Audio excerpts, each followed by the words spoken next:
We are the soul. We need not realize the soul. Just unrealize whatever you have realized till now.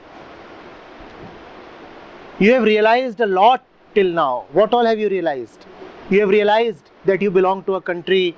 You have realized that you must have an affair. You have realized that it is important to have a son. You have realized that you must be greatly knowledgeable. Unrealize all of it. The soul, the center, the heart is not something dependent on realization. It is totally independent even of your realization. It is the only one that is. Now how can you realize it? To realize something, there must be its opposite. You must be distinct from something in order to realize it. When only that is, how will you realize it? You can never realize that you are truth, God, love, whatever. Never. Just drop all that which you keep realizing.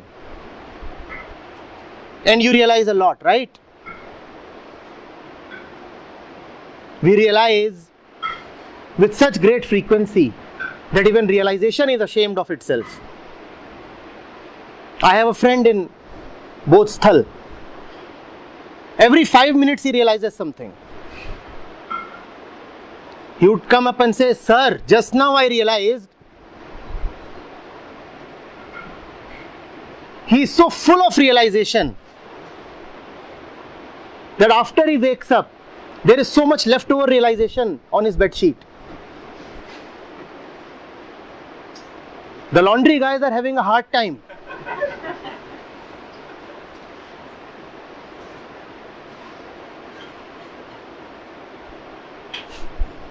What about those discourses about the fact that we have forgotten our nature? What is that? No, not at all. You have not forgotten your nature. You have filled yourself up with rubbish. Now you need to forget. You haven't forgotten anything. That is your problem. You don't forget anything. You remember so much. And now that you remember so much, you also want to remember God. Don't remember anything. Just forget. But see, you remember what is the time right now. Many of you are remembering to get up and walk away. Some of you are remembering that the gates might be closing. Some of you are remembering something else. Don't remember, forget. Spirituality is the great dance of forgetfulness. Just forget.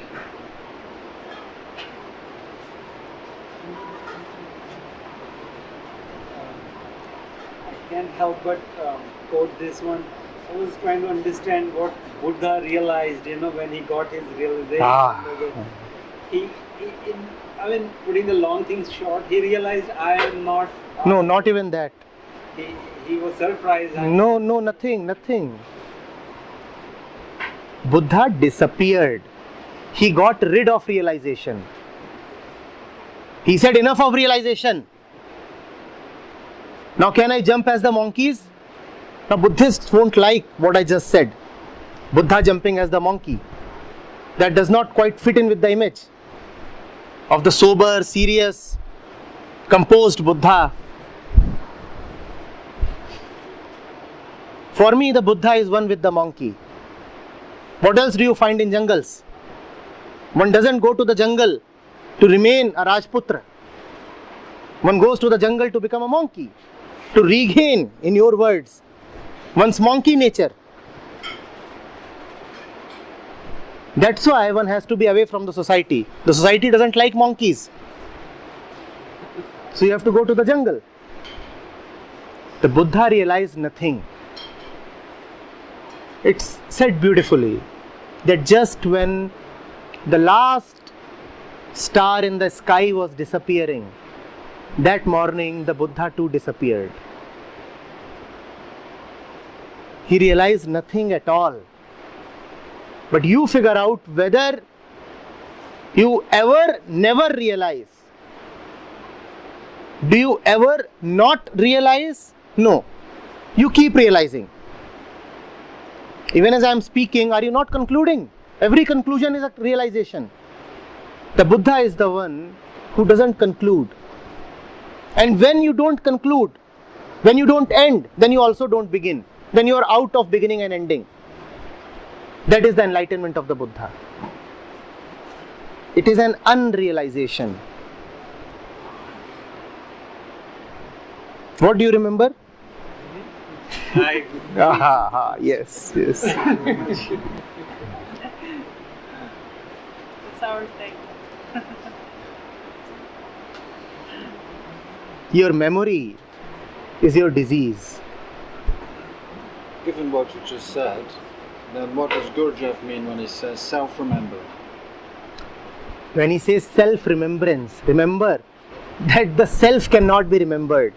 So all he means is unremembrance of all that which is not the self. Or an unremembrance of the idea that there is something apart from the self. How will you remember the self? How do you remember the phone in your pocket? By feeling it. Or by having an image of it. By having some mental model of it. Now remember the self, how will you remember it? Using the same instrument, how will you remember the self? But since a long time people have kept talking this language, remembering the self, remembering the truth, you can only remember your daily rubbish. Could we equate it with attentiveness? In attentiveness, do you remember anything? No. The gods are tricky. So are you.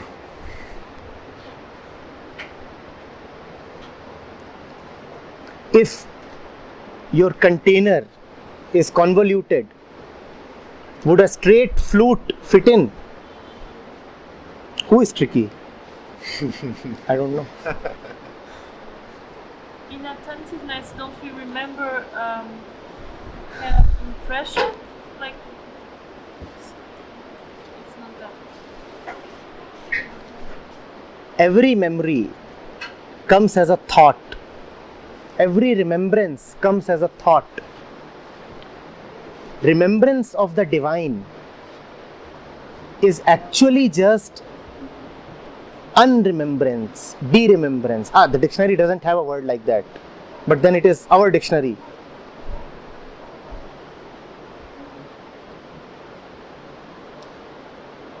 What you call as smaran, I sometimes say, is actually vismaran. That's why one must have a thorough grounding in the scriptures. I'm so surprised that here you roam about, go to this place, go to that place, yoga, gurus, satsang. But no one talks of even the basic scriptures. I do not see places, for example, where Shiv Sutras are being discussed. I do not see where a particular chapter of the Ribhu Gita is being taken. Ashtavakra Gita devotes an entire chapter to this. Forgetting, Vismaran.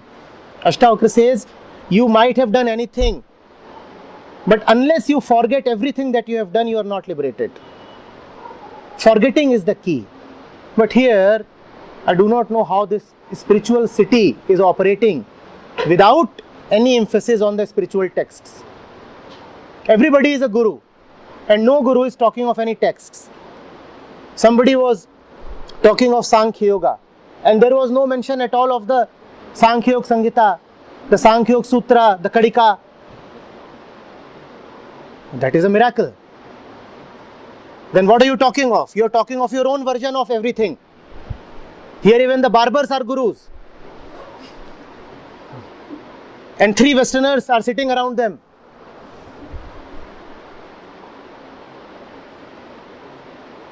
But all of that would be exposed if you were to deal with scriptures, because the scriptures have such direct and precise sutras.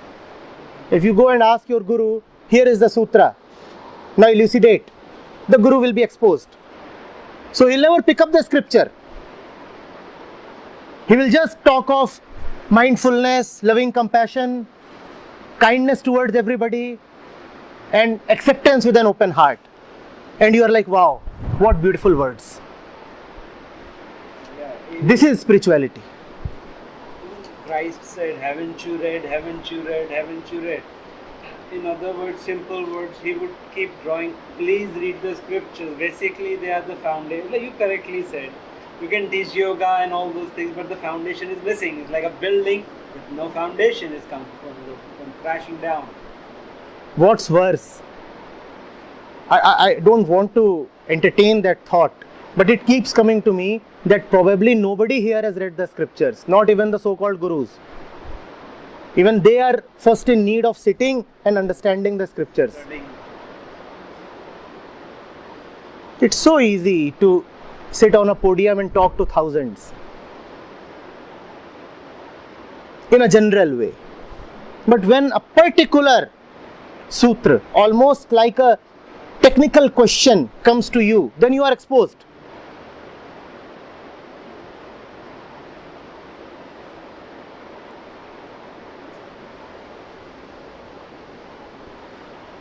What we need, what this city needs, what you need is a concentrated study of the scriptures. Sit down and read, and then you will not have these very basic kinds of doubts. But this is knowledge, and knowledge is bondage. And the aim of Yesterday, forgetting what did I tell you about knowledge? What did I tell you about the funeral pyre?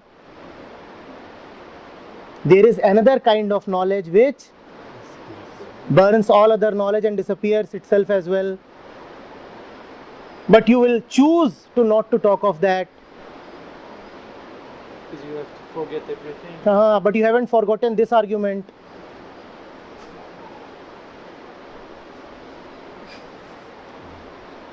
Yep.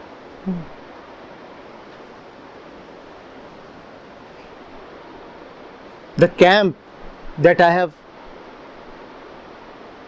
thought of is arising only out of basic compassion. You people come here from different parts of the world or from different cities of this country, and you go back empty-handed.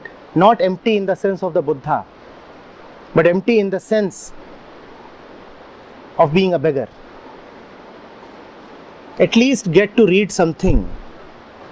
At least have something with you which will serve you your entire life. The very source itself. It is not for nothing that the scriptures are said to be coming directly from the mouth of God. Instead of listening to this and that, listen directly to Jesus. Listen directly to Ashtavakra. Listen directly to Ribhu or Dattatreya.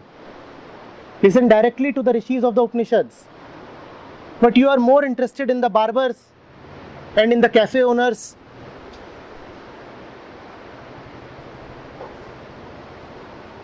Every cafe owner has a crowd around him, lecturing. Where is Ashtavakra? He doesn't have a cafe, so we don't go to him. If Ashtavakra has to survive in Rishikesh, he must first have a cafe and some ganja, weed. Without weed, how will this city run?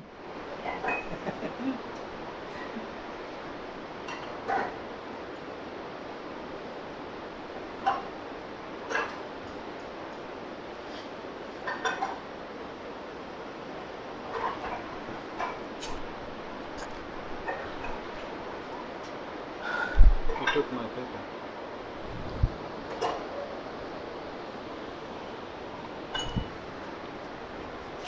All right. There is a lot that calls you. Yes, please. Last one. How to remember the self. don't remember. Wherever there is the question of remembering, there would be a method involved, the actor involved, effort involved. Don't remember. Drop this intention.